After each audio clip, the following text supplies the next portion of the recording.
Class 11-এর প্রথম সেমিস্টারে প্রথম অধ্যায় হচ্ছে দর্শন শব্দের অর্থ। এটা তোমাদের ফার্স্ট অধ্যায়। প্রথম অধ্যায় আছে দর্শন শব্দের অর্থ। দেখো এই দর্শন শব্দটির অর্থ কি? দর্শন শব্দটি ইংরেজি প্রতিশব্দ হচ্ছে ফিলোসফি। দেখো বাংলায় দর্শন লিখেছি, তার ইংরেজি প্রতিশব্দ হচ্ছে ফিলোসফি, PHILOSOPHY, ফিলোসফি। এই ফিলোসফি শব্দটি একটি ইংরেজি শব্দ, কিন্তু এসেছে গ্রিক শব্দ থেকে। গ্রিক কোন দুটি শব্দ থেকে এসছে? এক নম্বরে লিখেছি ফিলোস আর দুই সোফিয়া। গ্রিক শব্দ ফিলোস এবং সোফিয়া, এই দুটি শব্দ থেকে এসেছে ফিলোসফি শব্দটি।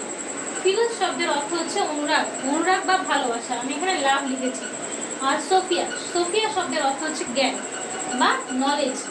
তাহলে ফিলোস আর সোফিয়া এই দুটি শব্দের সমন্বয়ে হয়েছে ফিলোসফি শব্দটি।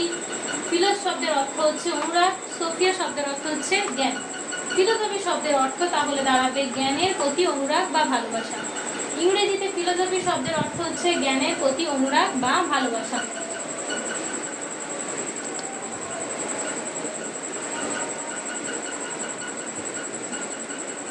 বাংলায় দর্শন শব্দটি, এটি একটি বাংলা শব্দ, কিন্তু এসেছে সংস্কৃত শব্দ থেকে।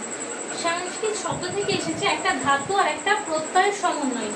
দৃশ ধাতু আর অনট প্রত্যয়, এই ধাতু আর একটা প্রত্যয় দুটো যুক্ত হয়ে দর্শন শব্দটি এসেছে, যার অর্থ হচ্ছে সত্য দর্শন বা তত্ত্ব দর্শনও বলা হয়। তাহলে দর্শন এটি একটি বাংলা শব্দ, এর ইংরেজি প্রতিশব্দ হচ্ছে ফিলোসফি, এটি একটি ইংরেজি শব্দ।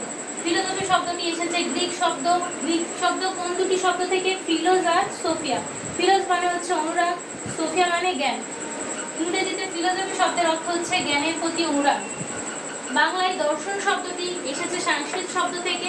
সংস্কৃত শব্দ একটা দৃশ ধাতু আর একটা অনাথ প্রত্যয় যুক্ত হয়ে দর্শন শব্দটি এসেছে, যার অর্থ হচ্ছে সত্য দর্শন বা তত্ত্ব দর্শন।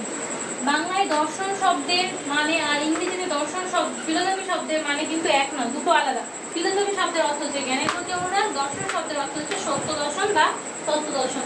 এটাই তোমাদের প্রথম ইউনিটে আছে, দর্শন